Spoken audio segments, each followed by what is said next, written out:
What's good? It's your boy Jay. That's me. Let's get into TNA Impact from January the 23rd, 2025. A very good show. This was a live edition of TNA.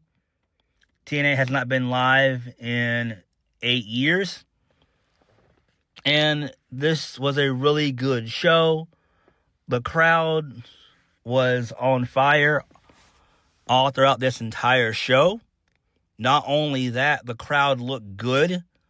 Production was on point. Lighting was on point.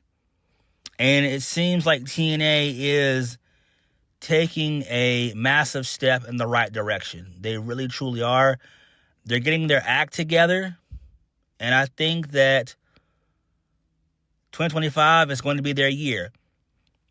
We don't know when they're going to get their TV deal. We don't know. Some people are saying that it's going to be sometime this year, maybe around the summer. It could be towards the end of the year. We don't know. Personally, I think TNA should wait for at least a year. I think they should spend this entire year just revamping TNA. Bring in a whole new roster if they can, if they have the budget for it, since people are leaving. And bring in men and women that you know that you can get from WWE, AEW, certain guys, and NWA and MLW. And from there, just bring in a bunch of indie talent as well, too. So, yeah. But this was a really good show. I enjoyed it. And I like where TNA is going. I like where they're headed. So we kicked the show off with Gia Miller. She is outside of the arena with Santino Marella, who says they're taking it to another level as they are live. And they say they have a couple of surprises. So a car stops in front of them, and Gia Miller asks if this could be one of them. And Santino Marella says he can't tell. Okay, that's fine there. We officially start the show off with Joe Hendry, the new TNA World Heavyweight Champion. He gets on the mic. He gets a massive reaction. The crowd begins to chant, "You deserve it." He said anytime he had an uphill battle, they chanted, "We believe." He says he's here to talk about this title reign and what it means for him and the entire industry. He says he went to Santino Marella and he said that he'll put this title on the line against anyone from anywhere. He says anything can happen because TNA Impact is live. So Santino Marella comes out. He congratulates Joe Hendry. And he said Joe came up to him to defend the title against anyone, anywhere. He said Joe Hendry will defend his title against this man. And we get Matt Cardona's music. It hits.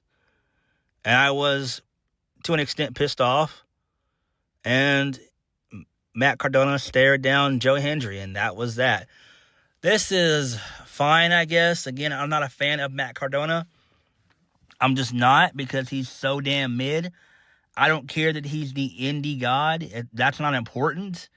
If you aren't in WWE or AEW, the main two big wrestling companies, or number 3, TNA, if you aren't in one of those 3 companies, in my opinion, you're not important. Now, I'm not saying that to be mean when it comes to Matt Cardona, but I don't think that WWE will call him back. Same thing with AEW. I just don't think that they'll pick up the phone. But since the Royal Rumble is next Saturday, there's a possibility that Matt Cardona could be in the Royal Rumble. So maybe Triple H can bring him in at the Rumble. And I don't know what you do with him going forward after the Rumble. Again, I don't know what would you do with Matt Cardona in WWE at this current time. I don't know. if this was maybe like, let's say 8-9 years ago, yeah, I could see that, but not now. No. Moving on. So we see Josh Alexander saying that he quit at TNA Genesis. So we see a backstage interaction between him and Eric Young. So Eric Young and Steve Maclin, they're backstage, and Eric Young says that Josh is worth saving. Steve Maclin said he stood up for him, and that's worth saving. Eric defends Josh Alexander, and Steve Maclin says no one owes Josh Alexander a damn thing. Eric Young says maybe Josh Alexander hurt him, and then Josh Alexander comes up to both guys, and he says that he respects them both, and then he thanks them for everything over the years. Okay, do I care about this shit? No, I just don't. Moving right along. So, Gia Miller, she is backstage. She's outside with Nick Nemeth. She's in his locker room. So, lame-ass Ryan Nemeth, he comes out instead. So, Nick Nemeth comes out and says that he'll address everyone tonight. Ryan Nemeth says this interview is over. Okay, that's fine. Makes perfect sense. I still do think that the main plan is for Joe Hendry, Nick Nemeth 3 at... I think Rebellion is too soon. Or they could do it at Slammiversary. But that's in 5.5 months from now. No, my bad. That's in 6.5 months from now. So, I don't know. But TNA has to figure out if they want to give Joe Hendry a long title run. I don't know. I can't answer it. Me personally, I would, especially since they're trying to basically rebrand themselves. That's what I would personally do. Because I don't know who could step up and be believable and actually, lead TNA into the promised land. I mean, I know some people can say Mike Santana, but Mike Santana is just someone that seems like a transitional champion. It's like he's someone that you would give the belt to for maybe about a good, maybe at best 3 to 4 months. So, I don't know. I really don't know. We'll have to see how this shit plays out. Moving on. So, George Iceman, the personal concierge, he's in the ring. He's wearing a cowboy hat. And he says that he's here to show what he thinks of San Antonio. He steps on the hat. The crowd boos him. He says, what is not trash is the dream team. And then he introduces both Ash and Heather by Elegance. So, Ash and Heather by Elegance, along with Rosemary, they defeat Masha Slamovich and Spitfire with the help of NXT's Cora Jade. Cora Jade got a really good reaction. So, the finish came when Cora Jade came out. She showed up on the she got up on the ring apron. She had a giant letter. So she's using Masha Slamovich's old gimmick. So Masha then opens up the letter, and it shows a picture of her with an X crossed out of it. And this distracts her, and this allows for, I believe it was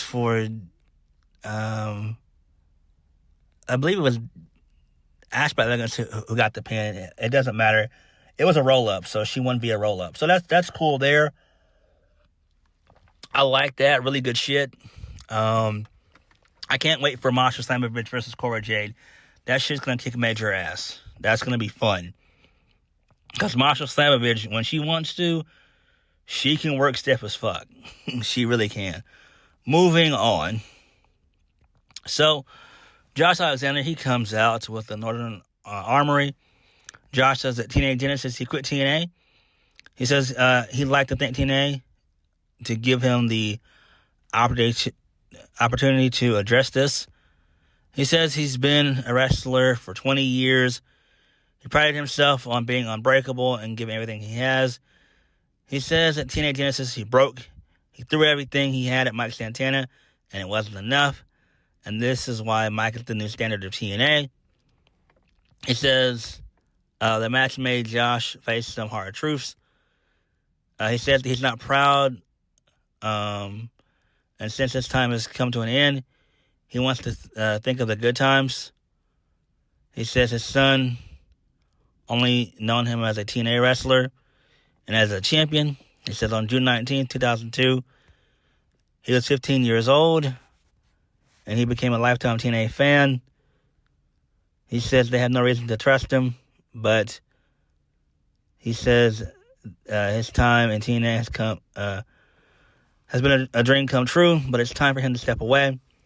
So, Center and State, they face him, and Josh says they have all the talent in the world, and to do it the right way, that's about him. Travis Williams says he can't leave, and then they beat up Josh Alexander. So then Eric Young, his sorry ass comes out to make the save, and he then gets on the mic, and Eric Young says they don't mess with Texas, and they don't mess with Eric Young and Josh Alexander. He says next week they'll face Eric Young and his tag team partner Josh Alexander, and they'll start it out like men. Why do I think that all this shit is going to be a ruse? I really do. I think that EY is going to probably turn heel. Not that I care about Steve Macklin or Eric Young. I think it's time for those guys to go away. Same thing with the system. So there's that. But this is all right. Moving on. Speaking of the system, which is Moose and Johnny Dango Curtis, a.k.a. JDC, they were defeated by the Hardys, Matt and Jeff Hardy. Cool, good shit there. Then, the number 23 shows up during their match. Then, Sami Callihan, he comes out. He calls out number 23 to come out right now. So Steph De Lander, who we haven't seen in I'd say a good 3 or 4 months, we haven't seen her for a minute. She comes out and says that she's 23 and she's the new TNA Digital Media Champion, and she won that in a divorce. She says now that her husband is out the door, that her introduce her to her new boyfriend. So the lights go out, and Mance Warner shows up, and he beats up Sami Callihan. And then Steph De Lander kisses Mance. This was okay. I don't know who Mance is. I haven't checked out his work. I would imagine he probably spent time in the Indies. He may have done some stuff in House of Glory. He may have done some stuff maybe in GCW, MLW, NWA. I don't know. I'm just not familiar with his work. I'm just not. I know someone in the crowd, a couple people in the crowd were thinking that it was going to be Baron Corbin, but it wasn't. So, I mean, this is fine. He just didn't get the reaction that they thought he was going to get. And I thought this was going to be somebody from WWE. I really did. So, it is what it is. But this is fine, I guess. But PCO is definitely done. And at least TNA got their comeuppance from him. So that makes sense. I mean, he went into business for himself. So there's that. And it happens, you know. I don't see PCO going to WWE or AEW. That's going to be a hard pass on from both Triple H and from Tony Khan. I just don't fucking see it. Number one, PCO is way too old. He's in his mid-50s. No, they're going to pass on that. Who remembers the Mountie? Who remembers John Pierre Defeat or whatever his name is? Nobody remembers that shit. So, he'll be fine doing stuff on the indies. Moving on. So, Ariana Grande from NXT, she shows up. She's on the commentary team. She did okay. So this leads us into Fraxiom, Nathan Frazier and Axiom versus the Rascalz from NXT, for the NXT Tag Team Championships. And Fraxiom wins with the help of Wes Lee and Tyriek and Tyson from NXT. So they show up. They beat the Rascalz up, which was great. And love it. So good stuff there. I'm pretty sure that the Rascalz are going to show up on NXT this coming week on Tuesday. So that should be fun. Interesting shit there. Loved it. This is really good shit. Moving on. So this leads us into Mike Santana coming out. So he gets on the mic. He says that he made Josh Alexander say the two words. My bad. So Mike Santana comes out and says that he made Josh Alexander say the two words. He said that he'd never say I quit. He said he would become TNA World Champion. And then Mustafa Ali, who shows up to a pretty good reaction, he shows up. He says that he has officially signed with TNA. He said there's work to be done, and he wants to get in something truly to believe in. He says he's launching a new campaign where he will become the next TNA World Champion. And he says, remember, in Ali we trust. This is great. Interesting shit. Love it. I'm glad that Mustafa Ali is back. It makes sense. He was gone for a while. I know he did a good little stint in TNA. And I'm glad he's back. This is great. So it seems like they're going to feud Mike Santana with Mustafa Ali. That should be fun. And we'll see how this shit turns out. Moving on. So Tessa Blanchard, she shows up. And she gets booed big time. She cut a really good promo. She said it feels good to be back in Blanchard territory. She says a lot of people say this is where legends are made. She said that the Blanchards own San Diego. So then we see Tully Blanchard in the crowd, which is great. Love that. Excellent shit there. She says her grandfather bought wrestling to cable television. She says She said San Antonio can't even get a real sports team. She says the only thing they're famous for is losing the Alamo. She says her father and grandfather looked at her when she was a little girl and knew there was something inside of her greater than any Von Erich, Stone Cold Steve Austin, or Terry Funk, and said, Tessa, you're going to be great. She says most parents don't do that, and she says they'll never hear Tessa Blanchard is not great. She says last Sunday she took out the trash, and she says Tessa Blanchard's answers to no one. Great stuff. Excellent stuff. Love the promo. Love it. It seems like Tessa's big feud is probably going to be Masha Slamovich. I would start that feud at Slammiversary. So that's where I would begin the feud. I don't know where you want to end it, but I would at least allow Masha to hold the Knockouts Championship at least until Slammiversary. So that gives her a good 6.5 month reign. I forgot when she won the belt. She won it before Bound for Glory. So she won it before then. So I believe she won the belt. No, my bad. That is right. She did win it Bound for Glory. I'm so sorry about that. She did win it at Bound for Glory. Holy shit, I forgot all about that. So, yeah, she's been champion for 2 months. So, yeah, that's fine. Good shit there. Main event of the evening, Joe Hendry defeats Matt Cardona with the help of JBL. He shows up. And Frankie Kazarian's sorry ass was on commentary. And so there was a ref bump. JBL came out. He beat up Matt Cardona, clotheslined him. He had a little stare down with Joe Hendry.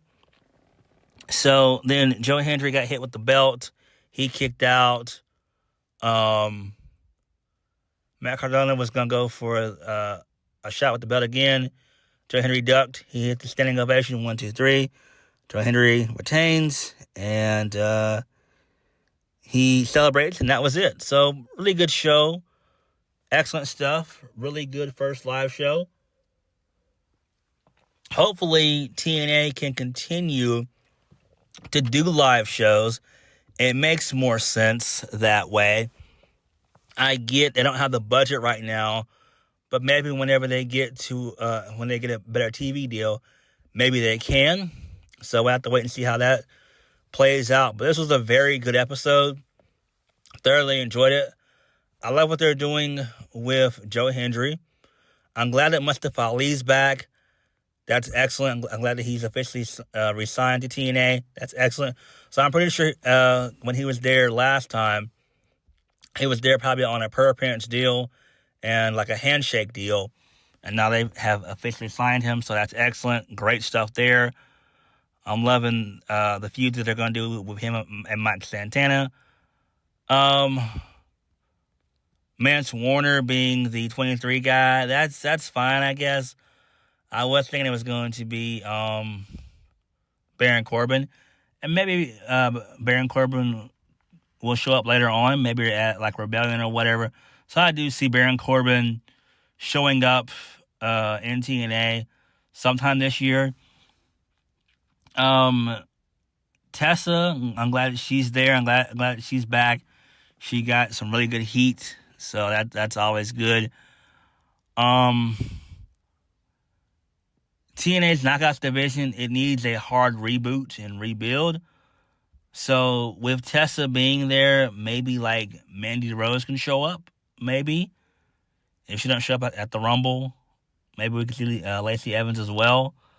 So if those two ladies don't show up at the Rumble, hopefully sometime this year they'll show up and be signed to TNA, because that women's division, that Knockouts division needs to be rebuilt. It needs to. Right now, you just have two top females. That's Tessa as your top number one heel, and your number one babyface is going to be Masha Slamovich. So, there's that. But TNA being live was great. But what did you guys think of it? Like, comment, subscribe. Peace.